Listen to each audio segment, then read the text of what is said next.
Shalom Aleichem, Assalamu Alaikum. Welcome to Nehemiah chapter 10, in which there are 39 verses.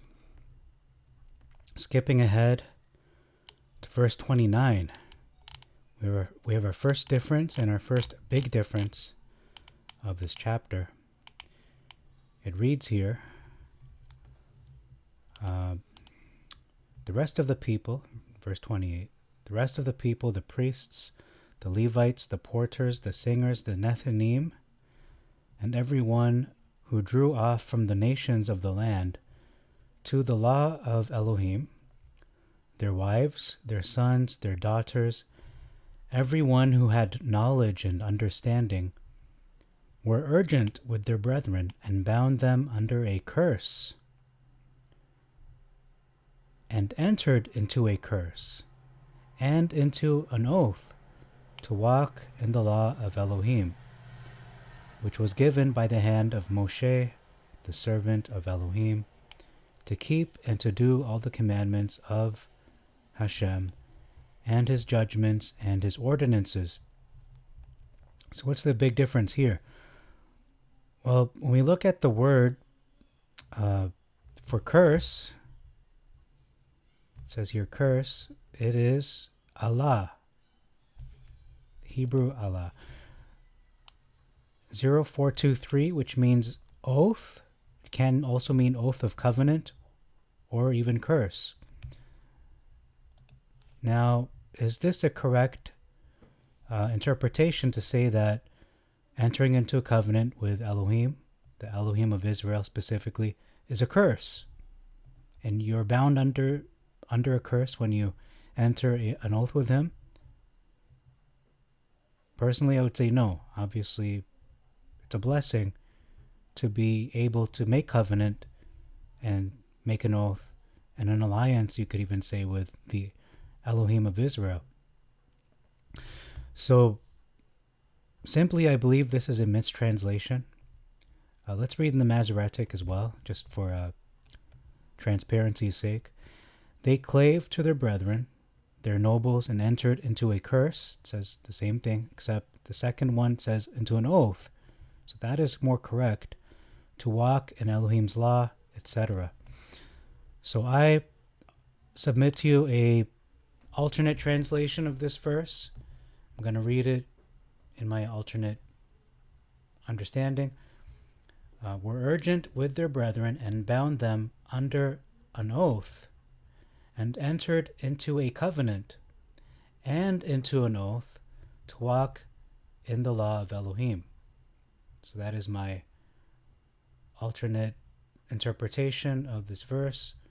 I believe more accurate in terms of the character of Elohim and what it means to enter into a covenant with Elohim. It's not a curse, it's a blessing. He says, choose. I set before you this day blessing or curse, life and death. Therefore choose life. So entering into a covenant with Elohim is the opposite of a curse. It's a blessing.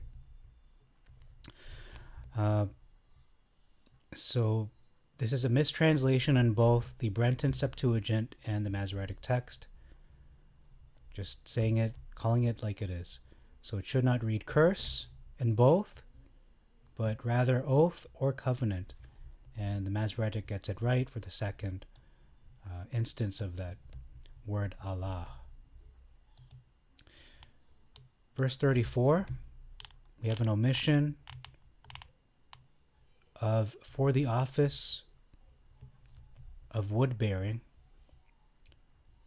And then it says to bring wood into the house of our Elohim versus for the wood offering. Verse 37 talks about corn, where I've repeated this so many times. It's actually barley, because barley is a Middle Eastern crop. Corn was not. That's a North American crop. Versus dough. And then lastly, we have verse 39, an omission of the word first fruits. Okay, so that's all for this chapter, a short video, but I think it's important to put into perspective the truth of what this mistranslation presents a problem. Because if we're going to take it at face value in both translations, the people of Israel were not bound under a curse. They didn't enter into a curse. And that is a gross mistranslation. It's a very bad translation for this verse. It almost warrants an alternate Bible translation simply for this verse. So if I could live another 100 years, I'd probably do my own Bible's translation just for this verse and the other instances where punctuation was so detrimental to understanding the content of those verses. We presented that in the previous video in Nehemiah chapter 9. So in any case, thank you very much for your time. That's all for this chapter. And until next time, I bid you all Shalom Aleichem, Assalamu Alaikum, Eirini Mazisu, Pax Vobiscum, peace be unto you, and Maranatha.